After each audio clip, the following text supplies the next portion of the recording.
discussed our joint efforts on all the matters that were discussed during the meetings between Milorad Dodik and the President of Russia, Vladimir Putin, and we prioritize practical matters of developing our bilateral cooperation, our bilateral ties.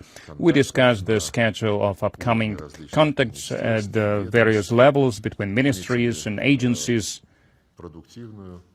We noted productive, sustainable effort in the field of energy, and we also especially noted the great success achieved in the field of culture, communitarian ties and education, especially considering the construction of the Russian-Serbian Church and Spiritual Center. Mr. President gave us the materials that are depicting the final phase of the construction work, and now they start the work on the interiors of the church. And we appreciate the attention paid by Republika Srpska to Russian language. More than 12,000 school students now learn it, and we also discuss cooperation in the field of media. And I would like to note that international matters we discussed, first of all, from the standpoint of what's happening in Bosnia and Herzegovina, and it is even more symbolic considering that on September 9th in Republika Srpska they honored the victims of the bombardments by the NATO. And NATO's aggression took place in 1995, so today, this year, it's 30th anniversary of that aggression, and 30th anniversary in December will be the 30th anniversary of signing of the Dayton Accords, the framework accords on peace in Bosnia and Herzegovina. Russia is one of the guarantors of this essential document. And we had a substantive exchange of views on how the things are with the implementation of these accords and overall how things are with the Bosnian settlement based on the Dayton principles. We emphasize that there is no alternative to the preservation of all the vital Dayton ideas, which is the foundation for Bosnia and Herzegovina that was approved by the UN Security Council, and the main principles are the equality between the three nation-forming peoples, Serbs, Croats, and Bosniaks, and equality of two entities, Republika Srpska and the Federation of Bosnia and Herzegovina. That is consisted of Bosniaks and Croats, and two entities in accordance with the Dayton Agreement must have wide constitutional authority. And we noted and we listed a great number of facts that all these things, all these principles approved by the UN Security Council are being undermined by the Westerners that are acting in a more and more blatant manner. And they are not even hiding their idea to have a full control over Bosnia and Herzegovina, to rid Serbs of the rights guaranteed by the Dayton Accords, and to try to turn the country into a unitary state with obedient government, with obedient judicial and other bodies of power. And that's why we are observing the gravest political crisis in the country, which is fraught with, which can bring about the destabilization of the entire Balkan region. And we emphasized that the role that is played in the degradation of international dialogue, interstate dialogue in Bosnia and Herzegovina, the provocations of disintegration is being carried out by a certain Mr. Schmidt, who presents himself as the High Representative in Bosnia and Herzegovina.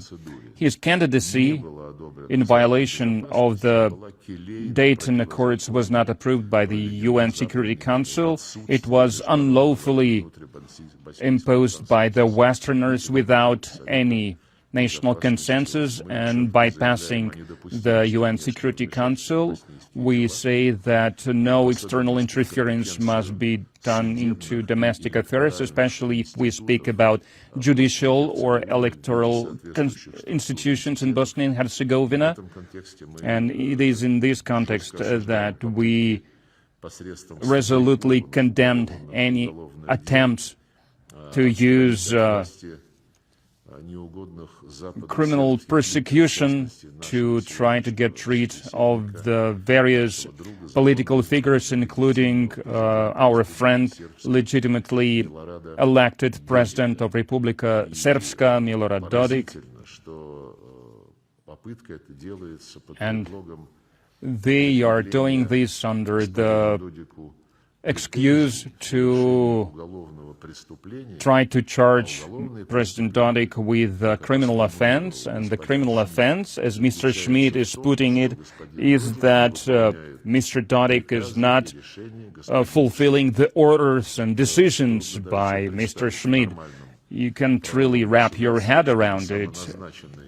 To have someone self-appointed a Gauleiter, basically, because we are speaking about a German national here. Basically, this person is trying to usurp all the authority, all the power in a sovereign state. And the rights of this state are clearly stipulated in the resolution of the UN Security Council. And this Gauleiter Schmidt is being assisted by the Constitutional Court. And the West has made sure to keep control over this Constitutional Court, because still 3 members of the Constitutional Court are appointed from the outside, and the Bosnians and the Serbs and the Croats and the Bosniaks, they cannot resolve their domestic issues in a normal manner to resolve judicial matters via adhering to the balance of interest. And Russia, in its turn, reaffirmed being a permanent member of the UN Security Council, being one of the guarantors of the Dayton Accords, will continue to make efforts to support this essential document and to support those forces who are fighting to preserve the Dayton Accords, and we are going to pay special attention to this in December, when Russia will be presiding over the UN Security Council, and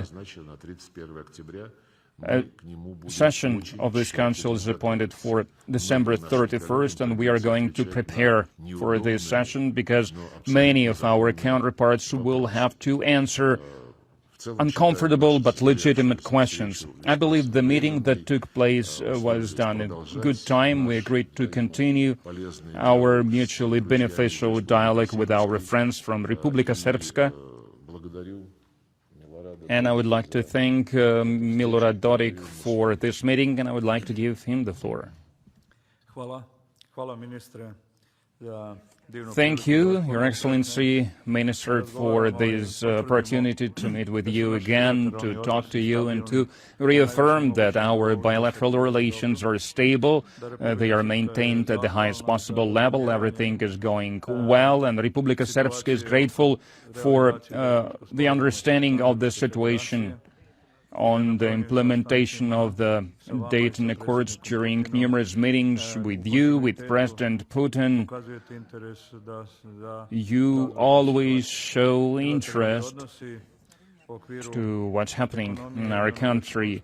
The bilateral relations in the economy and all the other fields, this is true. I agree with all of that. And politically wise, we are very grateful for your understanding of the situation. And as you have said, you are guarantors of the Dayton Accords, and we hope that our today's meeting was directed more at informing people about the legal matters of this situation. And we are grateful to Russia for defending international law in the United Nations organization, and Russia always directs attention to various attempts to undermine international law, and it draws everyone's attention to the fact that the main principle of the Dayton Accords is that there are three nation-forming peoples, Serbs, Croats, and Bosniaks, and this balance was established by the Dayton Accords, and it must be maintained. I had a chance to brief Minister on the difficult period that we've had, especially under the previous American administration, where they had this rhetoric, this narrative that Bosnia and Herzegovina must be preserved as a state based on the principle of one person, one vote, and to go back from the principles stipulated under the Dayton Accords. And I'm glad that Russia continues to support the Dayton Accords architecture, and I would like to say that's the only right way to stabilize the situation in Bosnia. We had the chance to show, Minister, the fact that basically on day one after the Dayton Accords were signed, the Western structures started undermining it. They were ignoring the items of the Dayton Accords, and they introduced the practice of implementing anti-constitutional decisions. Bosniaks, Muslims have never agreed to the Dayton Accords. What they said, that it was a straitjacket for them, and the Orthodox did everything to ensure that Republika Srpska, called the day when the Dayton Accords were initiated. So for Serbs, it's a national holiday, and we have been celebrating this day for more than 20 years. In any case, there is a lot of misunderstanding, and Bosniaks, the Muslims, have never agreed with the participation of the Russian Federation. And what is important is that the Russian Federation is guarantor of the Dayton Accords, and Bosniak Muslims agreed to adhere to the Western influence, and from there they only get solutions that are favorable to them. And now, 30 years later, we have to say that via international interference of the so-called high representatives, who have never had any right to do so, they imposed 208 decrees and decisions and resolutions that seriously undermined the constitutional order in Bosnia. They introduced agencies and structures that were not stipulated in the Dayton Accords, and they replaced some 900 officials, and two-thirds of them were from the Republika Srpska. It means that they have never renounced from the desire to promote the interests of the Bosniak Muslims. So the Dayton Accords are going through dire straits, and it is noble of the Russian Federation to continue to fight for the respect and the implementation of the Dayton Accords, but now we have problems with those who do not want to implement them. Republika Srpska continues to adhere to the Dayton Accords. The spirit of Dayton that was interpreted by the West in the way that they deem favorable, but even today, they have not destroyed this completely, and the Dayton Accords changes, adjustments to the Dayton Accords that were imposed from the outside, the so-called European path for Bosnia that they were trying to create, which was a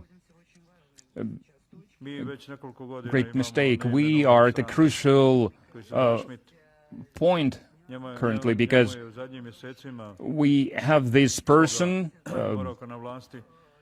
Schmidt, and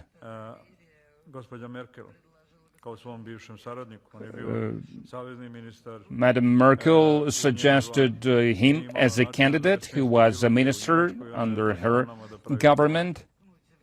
She had nowhere to put him in Germany, so she sent him to our country. He is the reason of all the problems, and the problem is that the Bosniak Muslims accept his decisions, and they implement all these decisions by the unconstitutional court.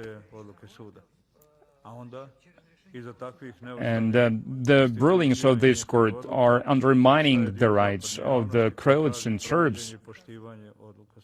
And then after this unconstitutional court is making these decisions, they are saying that to the West that we have all of this decided by the court.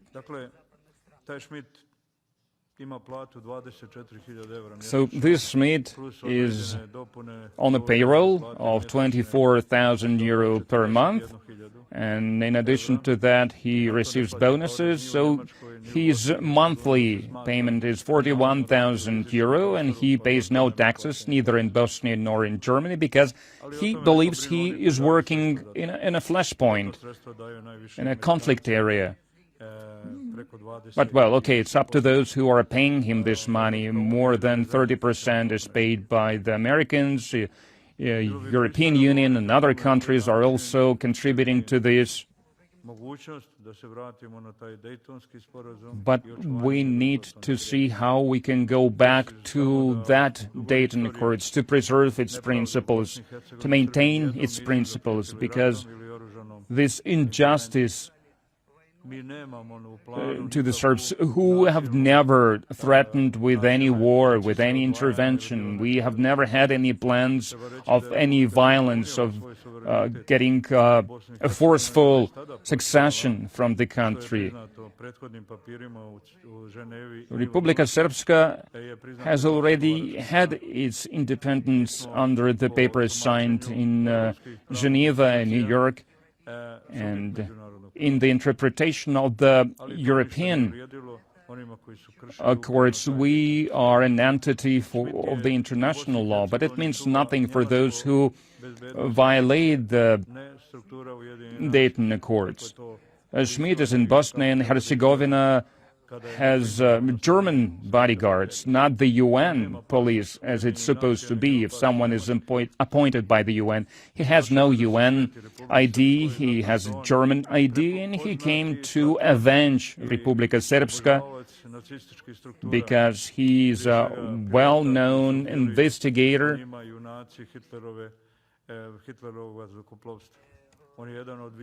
Because he's one of the prominent members of those who support the veterans movement, of those German pilots who believed themselves to be heroes during World War II.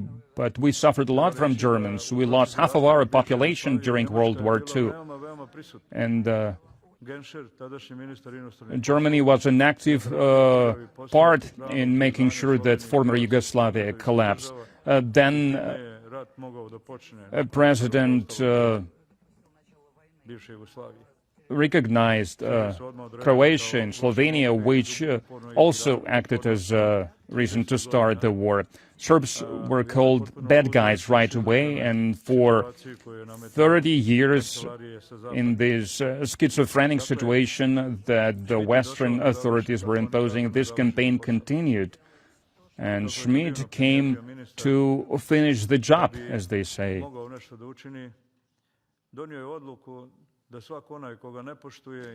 And then the UN made a decision that those who do not respect him do not respect his decisions, even though he was not appointed in accordance with the UN procedure.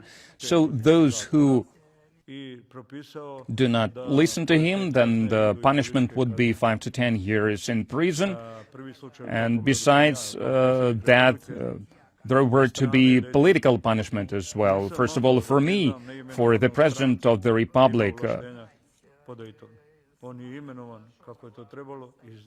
but I couldn't recognize a self-appointed High Representative, and in this situation, being the President of the Republic,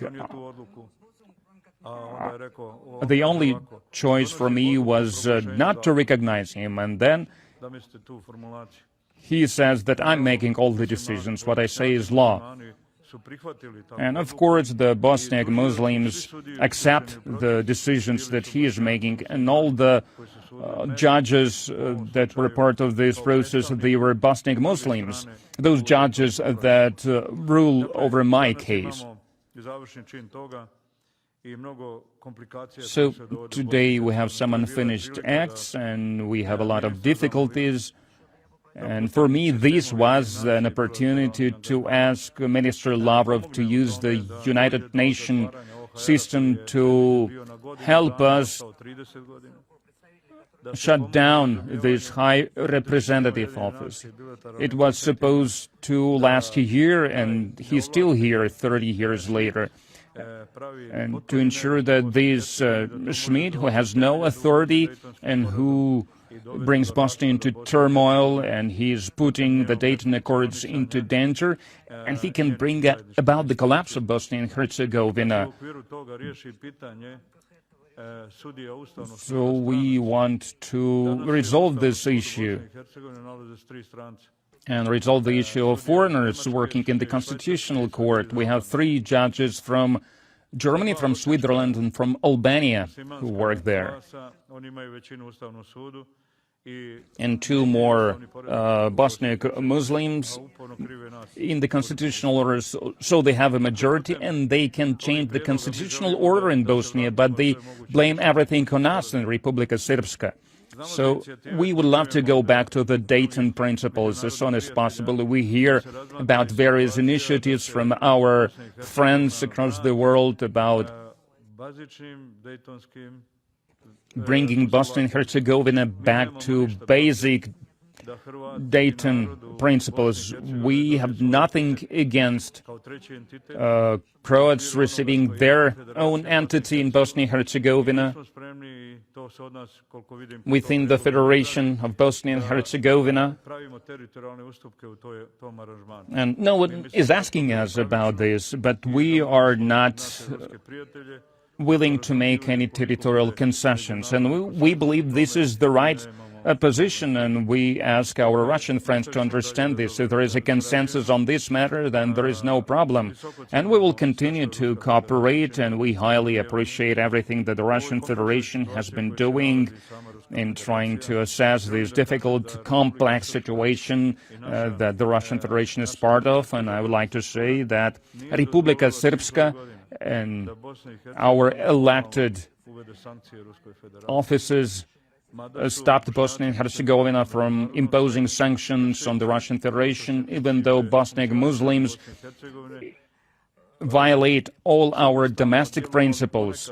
And on their own, they have been acting on their own. They have been adopting some international decrees or acts, making decisions, but Bosnia and Herzegovina as a country has never imposed any sanctions against the Russian Federation. Republika Srpska stopped them from doing so.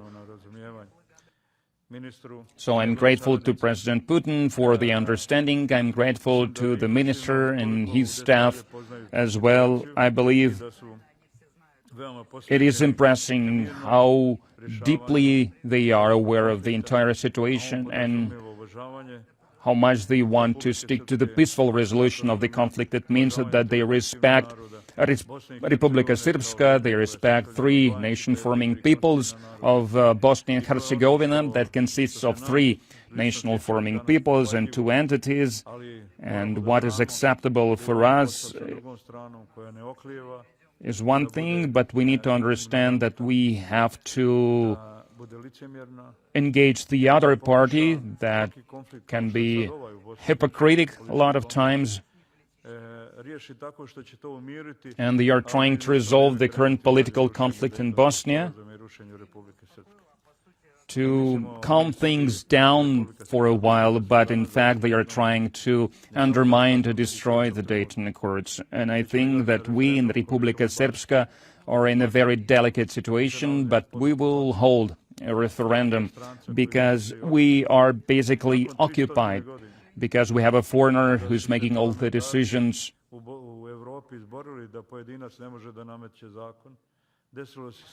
when our parliament members, they fought for not having one person making all the decisions, so there were only two violations of this principle. So one is Hitler, who single-handedly adopted all the decrees, and the second person is this Schmidt. So we must stop this occupation, to free ourselves from this occupation. And we have these altar efforts, and every year at the UN Security Council they approve the activities of this unit, and we appreciate the understanding shown by the Russian Federation on this matter. We will continue our consultations on this, and I believe that the upcoming session of the UN Security Council and of the General Assembly that is going to happen before the end of the year will serve as a good opportunity for us to show a rational opportunity to make Minister heard and to show our common sense. Thank you. Good afternoon, radio and television of Republika Srpska. I've got a question for Minister Lavrov from Republika Srpska. As you said during the talks, the main topic, the main issue was imposing by Schmidt, by this self-appointed foreigner, imposing all kinds of decisions. So can you commend the fact that there is an attempt to remove from power lawfully elected president of Republika Srpska? We constantly hear from Western European politicians and Bosnian politicians about what they call Russia's destructive influence. Well, this is not the only region from where we hear such statements. The statements to the tune of that everything should be blamed onto the Russian Federation, and there are a lot of fake news that they're trying to make the public hear, and they are trying to use it in the United Nations organizations to throw a wrench into the mechanisms of this organization. There are a lot of examples. One of the latest examples is the terrorist attack against the Nord Stream pipelines. The investigation has been going on for 3 years, so we're going to mark this anniversary some days later. Now they finally say, even in Germany, they recognize that these were terrorist attacks, but there is no transparency in the investigation. There is no willing to allow the Russian party to be part of this investigation, because the Russian Federation was the owner of these pipelines. No one wants to do this, and there are numerous other examples, starting with the Malaysian Boeing that fell in Ukraine in July 2013, and the probe into this disaster was absolutely not transparent. Suffice it to say that the Americans and Ukrainians refused to give data from their radars or the satellite images, and basically all the eyewitnesses, they were anonymous, and their names are still unknown, and still the Hague court condemned the Russian Federation, charged the Russian Federation for that. Another example is the tragedy in the Kiev suburb of Bucha in April 2022, 2 days after the Russian troops withdrew from there as a goodwill gesture to help continue with the peaceful negotiations. 2 days later, all of a sudden, BBC reporters showed the dead bodies that were laid along the main avenue of the town, and they put all the blame on the Russian Federation, which brought about a new sanctions wave. And since then, since April 2022, we have not heard it from anyone. We have not received it from anyone, not from the Kiev authorities, not from the human rights watchdogs at the UN. We cannot receive an answer to a very simple question. Can we get a list of the names of the people who were shown across who were shown on the BBC networks. No one wants to speak about that because they got their propaganda event, they blamed everything on Russia, and what happens then, that's not what the West does.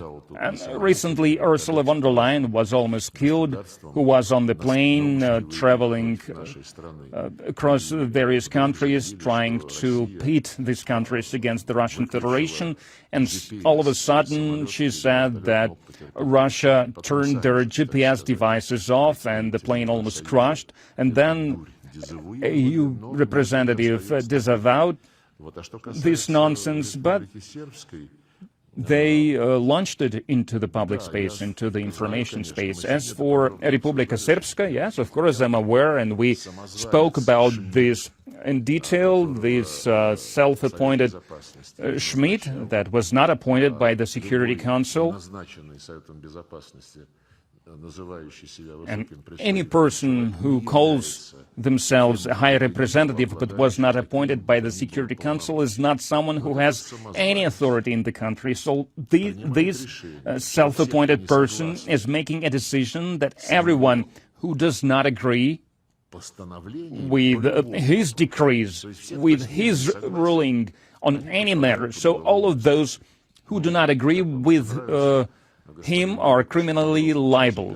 And Mr. Dodik has spoken in detail about where this person comes from, about his political background, and about his historical preferences, but there is only one thing that I can add. In this individual, we see the attempt of the Western powers to bring about color revolutions, of the coup d'etats. And the first such attempt happened in 2008, if we speak about our common region, when unilaterally they declared independence of Kosovo, which was a blatant violation of the Resolution number 1244 of the UN Security Council. So it is a coup d'etat. The UN Security Council is the highest international body which defined the parameters of the statehood of Serbia. And the Western states, they destroyed this statehood, which is a coup d'etat. In 2013, a coup d'etat happened in Ukraine.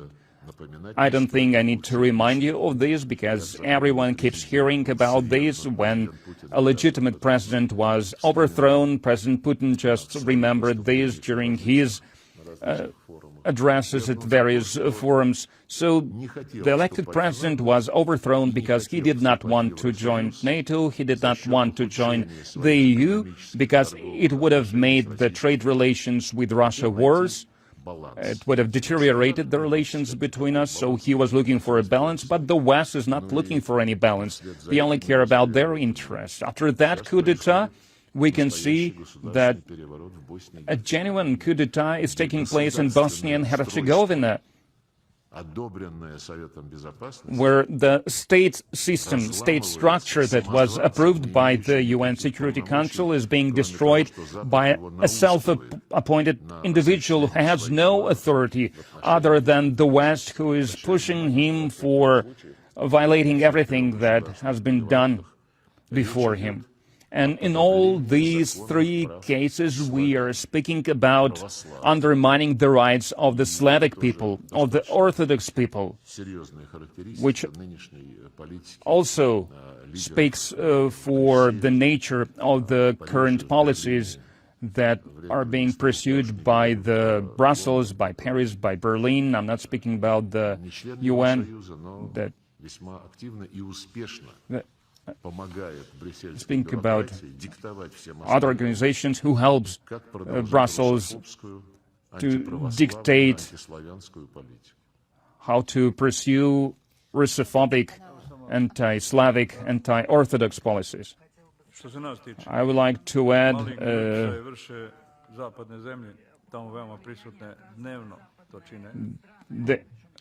this negative influence by the West countries who are present there every day. And this is the disease of Bosnia and Herzegovina, that they cannot cure all the strength that the West has and all the efforts that they are making there. And the Russian Federation has always been trying in Bosnia and Herzegovina to support the international law, to support the Dayton Accords, which means territorial integrity of Bosnia and Herzegovina, which means respect of the fact that Bosnia consists of two entities and three nation-forming peoples. And they in the West, they've been trying to undermine all of that. And Russia did not want to follow suit, to do the same, and they said that Russia was a negative impact on the country, whereas the worst impact is by the UK, who used to have a special envoy, who was at the conference in 1997, the head of the UK delegation.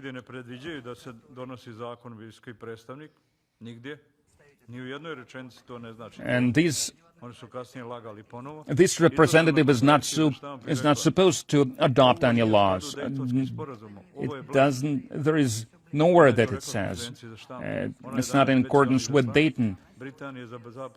And this person, a special envoy of the UK and the Western Balkans, she said this is not true, and she was bluffing, and for 30 years we have been living in the conditions of this Western bluffing. As for the events in Bucha, esteemed minister has mentioned, I would like to cite another example. A made-up event when Muslims placed dead bodies themselves to put blame on the Serbs. And then commander of the UN United Forces said that they cannot launch a shell that killed all those people at the marketplace. We know that all of this was staged by the Muslims. And after those events, NATO was bombing Republika Srpska with rounds with depleted uranium, and we still suffer from those consequences. Thousands of children have cancer now. This is a disaster that is still with us, and we are speaking about some alleged negative impact. It's so cynical to say that. So one cannot wrap one's mind around this, and we in Republika Srpska appreciate the special military operation. We believe it is justified. We believe it was carried out to ensure security of the Russian Federation, thus was absolutely legitimate, and it was intended to protect the Russian speakers and their rights in the territory of former Ukraine, which means that was a legitimate action. Why am I saying this? Because all what they did to us, to Serbs in the Balkans, so they were training to come here to the territory of Ukraine, to pose a threat to the Russian people, to Russia. So I believe it was the right decision, and you are carrying out a legitimate operation to protect the rights of the Russian speakers in Ukraine. So I wish you every success in this operation.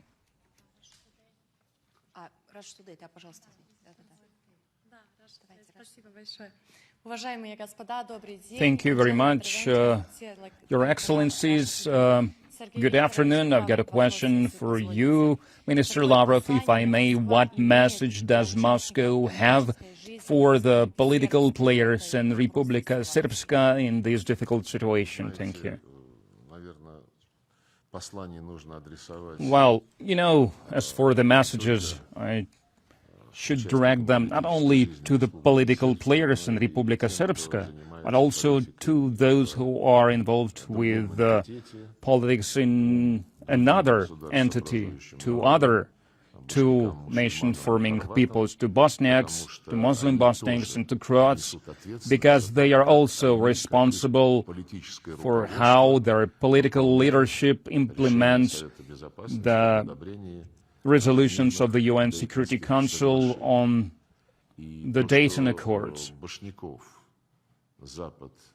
And the fact that the West has long been trying to put the Bosniaks away from this right path, and they are trying to introduce these differences to solve these differences among the Croats, it is evident to everyone. And against this backdrop, it is for decades already, Republika Srpska,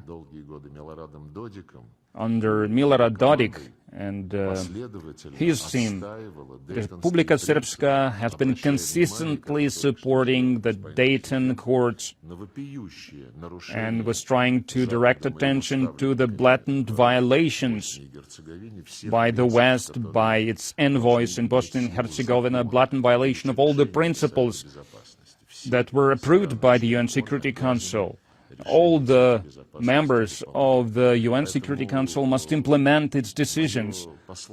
So my message, both to Republika Srpska and to the Federation, Muslim Croat Federation, is that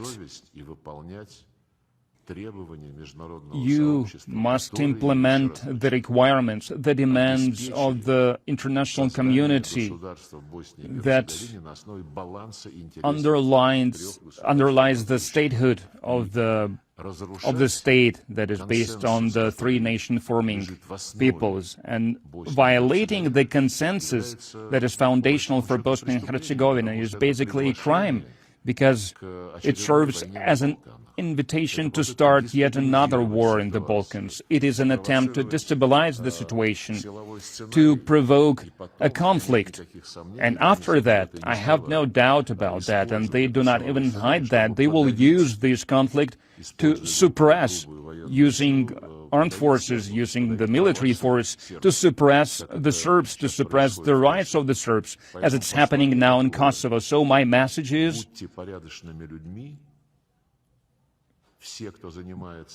be good people, be obedient citizens, all of you, all of the politicians in Bosnia and Herzegovina, and just do your jobs.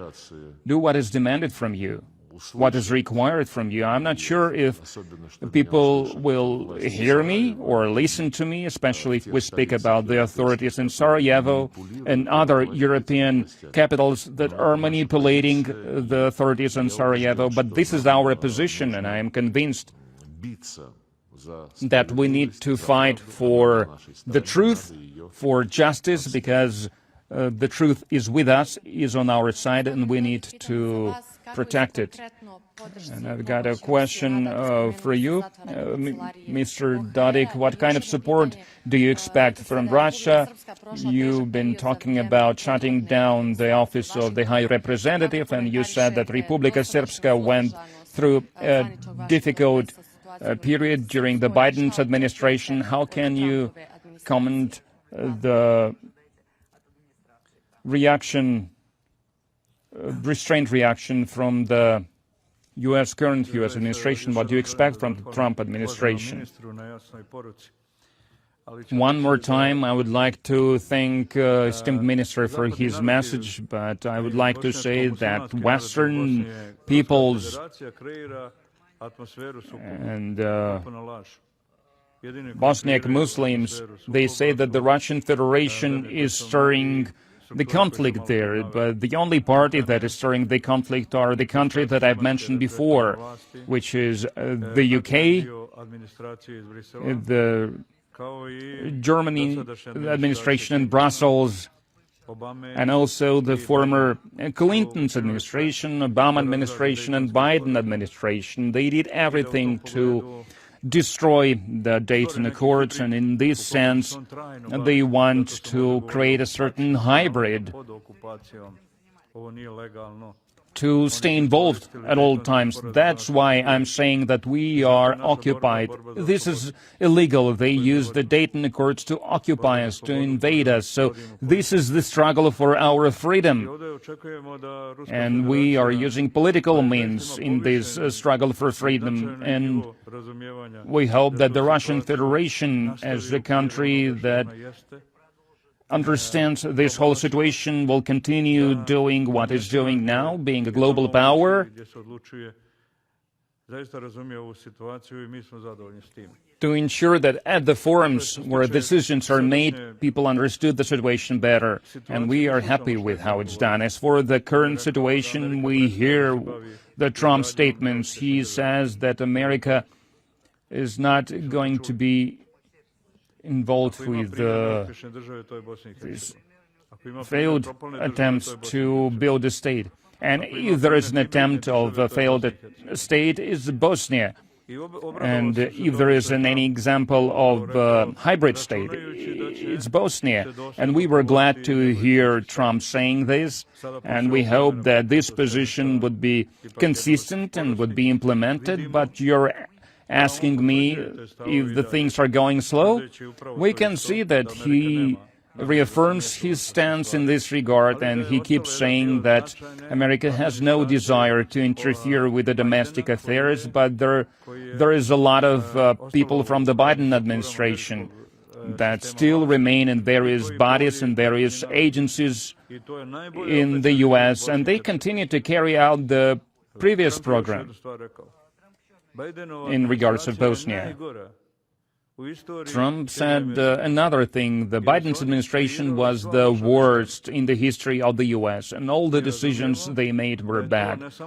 And we understand that this does not only concern the U.S., but all the other countries in the world, including Bosnia, and we are still suffering from the consequences of that bad job done by the Biden administration. And the current administration did not have enough time to clean things up, but we are confident that they can do that, and they are the only ones who can do that.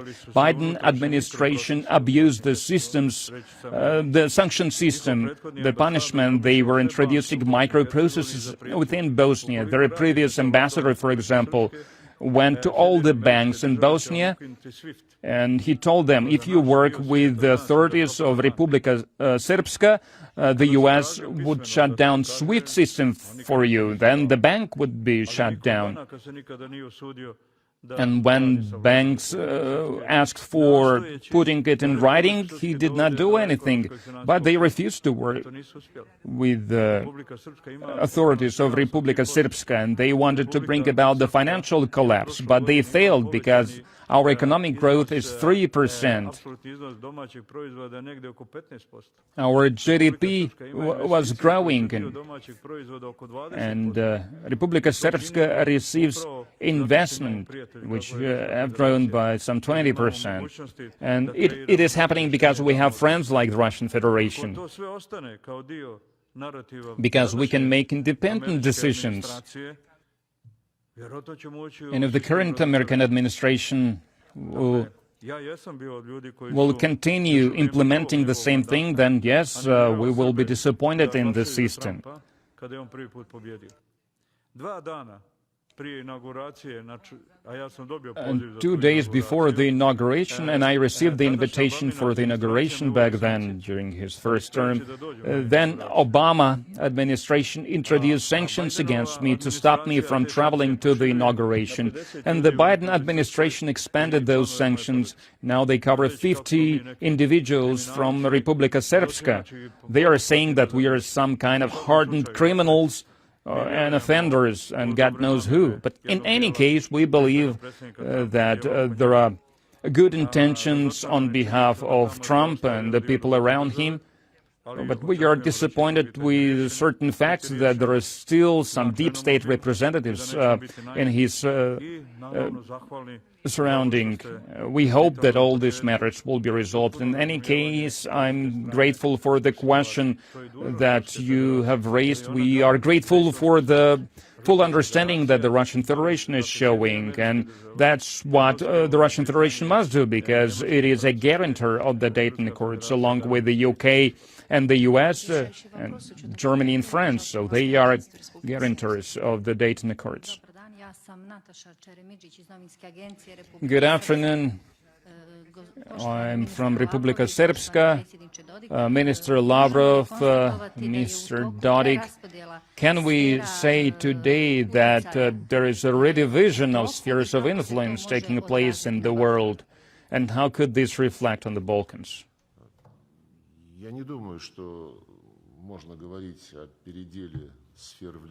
I don't think that we should speak about the redivision of spheres of influence currently, in the sense that we all understand this. There's redivision of spheres of influence that was manifested in previous epochs.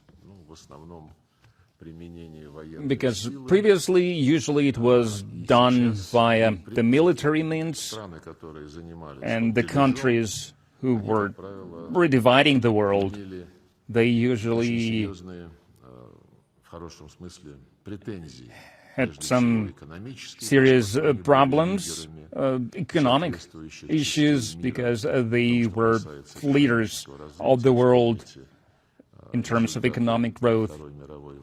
Just think of the outcomes of World War II, think of the time when NATO was established, after which the Warsaw Pact was established and the Socialist Bloc was established. Back then, various pundits said that that was the redivision of the spheres of interest, the western part of mankind and the other part that was inspired by the ideals of freedom, equality, brotherhood, Marxism, Leninism, and so on and so forth. The process that we are witnessing now is the emergence of multipolarity. It is not about someone trying to forcefully get some land or some territory to impose their influence. Well, there are such attempts. Sometimes it happens, but if we speak about the large-scale things that President Putin also spoke about, it's a multipolarity when via resolving various social matters, economic matters, via developing science and technology, the countries are becoming new leaders, new centers of the economy, of finance, which is followed by the political cloud, obviously. And the BRICS members, the leaders of the Shanghai Cooperation Organization, these are new centers of growth, of development, and of influence in the modern world. And then other countries join them not because they are forced to do so, but because it is beneficial to other countries to join these organizations, to be part of this natural process of the emergence of economic growth, of forming the technological independence, and most importantly, they want to be a part of this equal cooperation process. So yes, the spheres of influence are being redistributed, but it is based on the natural objective process of development, when the objective facts are directing things, not some ideas are trying to force someone to follow something. And in this regard, the decisive factor is how the people in these countries assess what's going on. We can see how the regular people problems are resolved in China, in India, in other BRICS countries, in other SCO countries. And the opinion of the people is becoming the decisive due to these things, not in the context of some electoral promises or campaigns in the Western countries when trying to hang on to power. They are introducing some artificial topics to distract people from the actual problems, like it happens now in a number of Western countries, when their livelihoods are becoming worse, diminishing, but they are trying to put this issue away, to distract their people, using the Ukrainian problem by saying that Zelensky is fighting for the European values and we must stand with him until the end. But basically what Zelensky defends is the eradication of Russian language, Russian culture, Russian education, Russian media. He banned the canon Russian Orthodox Church, so now no one is bothered by this. But if someone said that Ukraine is fighting for the European values, it means that they admit that these are the values that Europe also fights for, and thus they are basically going back to the ideology of Nazism. And if we speak of how people, of what people think of their leaders, I would like to mention the referendum that President Dodik plans to hold on October 25th. And this referendum serves to see if the people of Republika Srpska support the policy of its leadership or not. I believe it is an honest way. And in the West, they do not like referenda. The independence of Kosovo was declared without any referenda. And the referendum in Crimea that everyone could see, that everyone could follow, and that was absolutely transparent, that referendum was not recognized. And there are many such examples, especially recently. The West does not like to listen to the popular voice, to the voice of the people. So when you come to the people and you tell them, so you see what we do, what do you think about it? I believe it to be an honest way, a dignified way for the modern politicians to behave. So in this sense, it's a bold move and the right move at the same time.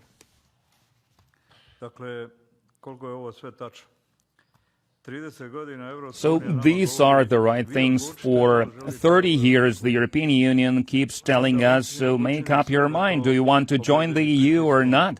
And then they do everything to exert this pressure on us and to introduce this destabilization inside the country, inside Bosnia, and we are paying the very high price for this.